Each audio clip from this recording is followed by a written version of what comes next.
Hi everybody and welcome. Today I have the LG Smart Monitor and I'm going to tell you how you can easily enable or disable and manage your energy saving step.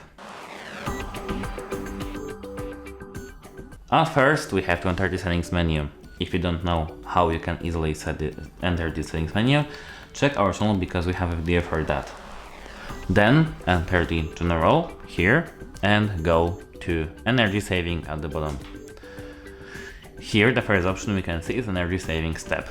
Enter that, and now as you can see we have this option by default disabled, but we can set it to auto, and here we can set the minimum brightness. Here we can manage our minimum brightness of our monitor, and here we have the off, okay, minimum, medium and maximum. That's it. Hope it helps you and goodbye.